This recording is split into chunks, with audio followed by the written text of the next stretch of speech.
हरे कृष्णा, राधे राधे, जय श्री श्याम। दोस्तों, आज करने वाले हैं कार्तिक महात्म का अध्याय 21 और 22। तो चलिए 2 मिनट भगवान का ध्यान कर लेते हैं, इसके बाद में कथा शुरू कर लेंगे।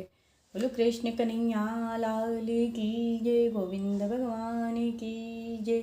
श्रीमन नारायण नारायण नारायण, गोविंद नारायण नारायण नारायण, भज मन नारायण नारायण नारायण, गोविंद नारायण नारायण नारायण। बोलो लक्ष्मी नारायण भगवान की जय, गौरी शंकर भगवान की जय। श्री नारद जी ने कहा, अब ब्रह्मा आदि देवताओं को नतमस्तक होकर भगवान शंकर की बड़ी स्तुति की और कहा, हे प्रभु, आप प्रकृति से परे परब्रह्म परमेश्वर हैं। आप निर्गुण निर्विकार होकर सबके ईश्वर होकर भी नित्य अनेक प्रकार के कर्मों को करते हैं। शंकर जी, हम सब ब्रह्मा आदि आपके दास हैं। हे देवेश, हे शिव, आप प्रसन्न होकर हमारी रक्षा कीजिए। हे नाथ, हम आपकी प्रजा हैं तथा सदा ही आपकी चरण शरण में रहते हैं। नारद जी कहते हैं, जब इस प्रकार ब्रह्मा आदि सब देवताओं और मुनियों ने शिव जी की अनेक प्रकार से स्तुति करके उनके चरण कमलों का ध्यान करते हुए मौन ग्रहण कर लिया, तब उसे सुनकर देवताओं को वर देकर वह वहीं पर अंतर्ध्यान हो गए। तत्पश्चात शिव जी का यश गाते हुए सब देवता भी प्रसन्नतापूर्वक अपने अपने स्थान को चले गए। महेशाख्यान से जलंधर का यह युद्ध चरित्र बड़ा ही पुण्यप्रद और सब पापों का नाश करने वाला है। यह सर्व सुखदायक और महेश को भी आनंद देने वाला है। जो इन दोनों आख्यानों को पढ़ेगा, पढ़ावेगा या सुनेगा, यहाँ पर सब सुखों को भोग कर अंत में गणेश पद को पावेगा। अध्याय 22। राजा पृथु बोले, हे नारद जी, अब आप कृपा करके मुझे यह बताइए कि वृंदा को मोहित कर भगवान विष्णु ने क्या किया, फिर वह कहाँ गए। तब नारद जी ने कहा कि जब देवता स्तुति कर मौन हो गए, तब शंकर भगवान ने सब देवताओं से प्रसन्न होकर कहा, हे ब्रह्मा आदि देवताओं, जलंधर तो मेरा ही अंश था। मैंने उसे तुम्हारे लिए नहीं मारा, किंतु यह मेरी सांसारिक लीला थी। फिर भी आप लोग यह सत्य कहिए कि इसमें आप सब खुश हुए या नहीं। तब तो ब्रह्मा आदि देवताओं के नेत्र हर्ष से खिल गए और उन्होंने शिव जी को प्रणाम करते हुए विष्णु जी का वह सब वृतांत कह सुनाया। उन्होंने बड़े प्रयत्न से वृंदा को मोहित किया था तथा वह अग्नि में प्रवेश कर परम गति को प्राप्त हुई थी।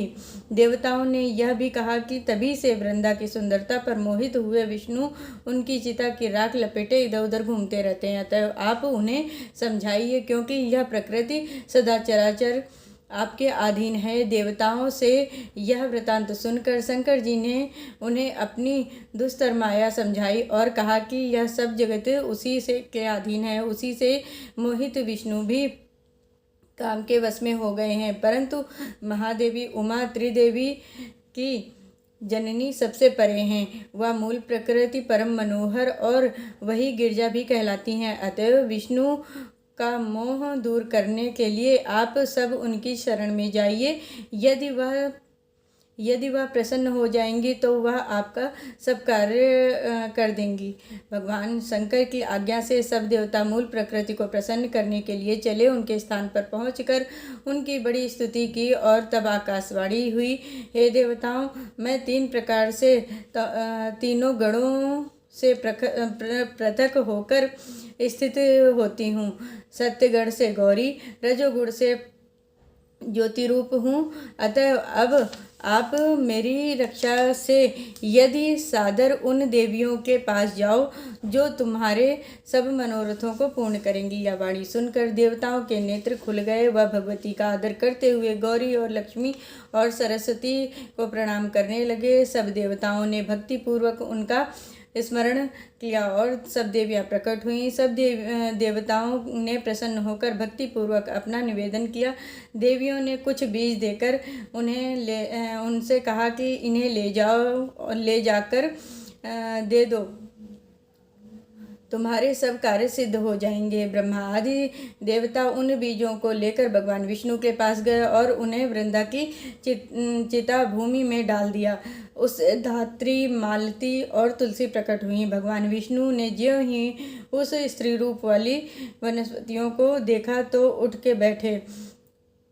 कामासक्त चित्त से मोहित हो उनसे याचना करने लगे। धात्री और तुलसी ने उनसे प्रीति की थी। विष्णु जी सारा दुख भूलकर देवताओं को नतमस्तक होकर अपने लोक को चले गए।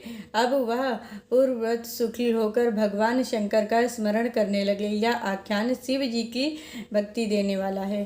बोलो भगवान शंकर की जय, गौरी मैया की जय, लक्ष्मी नारायण भगवान की जय। श्रीमन्नारायण नारायण नारायण, गोविंद नारायण नारायण नारायण, लक्ष्मी नारायण नारायण नारायण। बोलो लक्ष्मी नारायण भगवान की जय। मैंने आज आप सभी लोगों से कार्तिक महात्म्य का अध्याय 21 और 22 कहा है। इस कथा को ज़्यादा से ज़्यादा शेयर करिए।